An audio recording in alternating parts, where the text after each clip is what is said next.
এর আগে যে পাকুড় গাছটি বনসাই করে দেখিয়েছিলাম আপনাদের, সেই গাছটির অবস্থা এখন এরকম।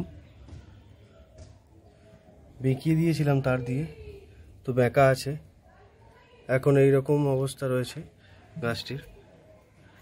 এবার আমি আপনাদের আরও একটি পাকুড় গাছ দেখাবো, যার বয়স প্রায় 2 বছর। সেটার রিপোর্টিং কিভাবে করতে হবে আজকে আপনাদের এই ভিডিওতে আমি দেখাবো। মাটি আমি আগে থেকেই রেডি করে রেখেছিলাম। কিছুটা মাটি, গোবর সার, ইটের কুচি, স্যান্ড গ্র্যাভেল এবং এর মধ্যে কিছুটা কোকোপিট দিয়ে মাটিটা আমি আগেই রেডি করে নিয়েছি।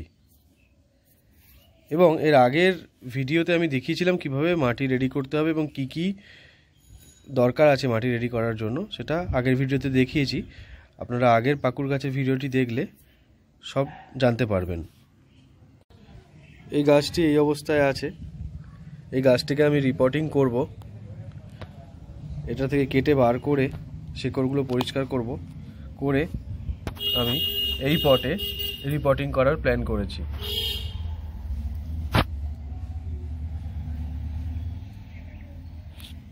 এই গাছটি এইখান থেকে ছাড়িয়ে নেব, ছাড়িয়ে নিয়ে তারপরে এটার মধ্যে আমরা রিপোর্টিং করব।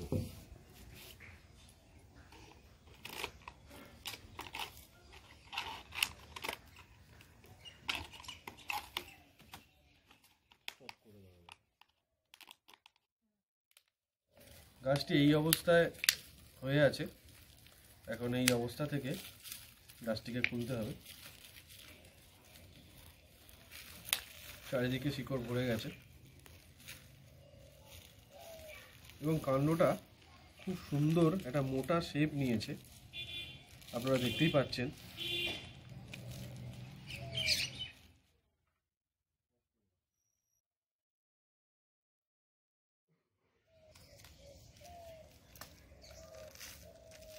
এই অবস্থায় রয়েছে গাছের শিকড়টি, খুব সুন্দর একটা শেপ নিয়েছে, আপনারা দেখতেই পাচ্ছেন।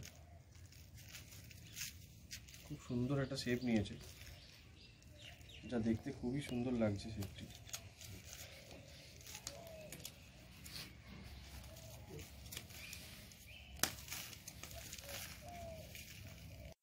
শিকড়গুলোকে কিছুটা আমি কেটে ছোট করে দিলাম, এই পোর্শনগুলো কেটে দিলাম, কারণ বনসাইয়ের মূল উদ্দেশ্য হলো ছোট জায়গায় একটা ভালো গাছ করা।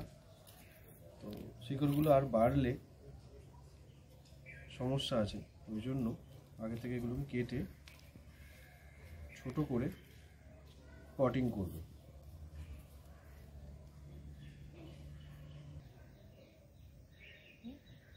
প্রথমে নিচে এইরকম একটা জাল দিয়ে নিচ্ছি, যাতে জল নিকাশি ব্যবস্থাটা খুব ভালো হয়। তার উপর এটাকে একটু কাত করে দিয়ে দিলাম, এর ফলে জল নিকাশি ব্যবস্থাটা খুব ভালো হবে। এবং আস্তে আস্তে তৈরি করা মাটি দিয়ে দিচ্ছি।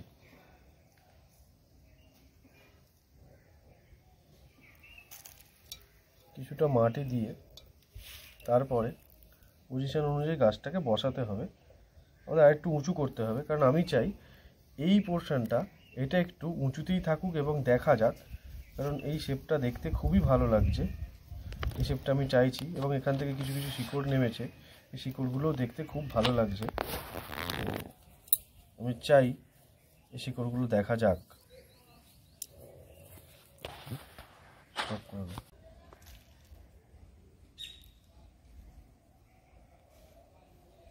এইভাবে গাছটিকে আমি প্লেস করতে চাইছি, সেই অনুযায়ী মাটিও দিচ্ছি।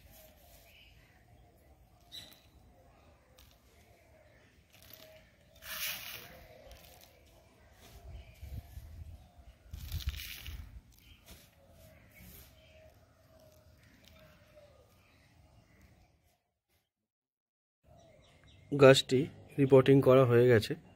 রিপোর্টিং করার পর গাছটি এরকম দেখতে লাগছে।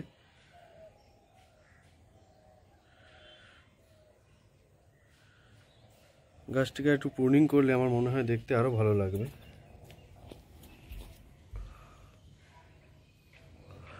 গাছটির অবস্থা এখন এরকম। এই পোর্শনগুলো খুবই ভালো লাগছে, এই যে পোর্শনগুলো আছে এই জায়গাটা আমার দেখতে খুবই ভালো লাগছে, ওই জন্য এটাকে ওপরে রেখে আমি করলাম। এবার এর মধ্যে জল দেবো, জল দিয়ে এদিকে কিছুদিন ছাওয়ার মধ্যেই রাখবো, পুরো সানলাইটে ডিরেক্ট সানলাইটে রাখবো না, কারণ গাছটি সবে রিপোর্টিং করা হয়েছে, যাতে গাছের কোনো ক্ষতি না হয় তার জন্য ডিরেক্ট সানলাইটে রাখবো না। এটিকে ভালো করে জল দিয়ে মাটি ভিজিয়ে দিয়েছি, পুরো গাছটিকেই ভালো করে ধুয়ে দিয়েছি, দিয়ে আমার বাগানের এমন একটা জায়গায় রেখেছি যেখানে আলো পড়ে কিন্তু ডিরেক্ট সানলাইট পড়ে না, এইভাবেই রেখেছি গাছটিকে।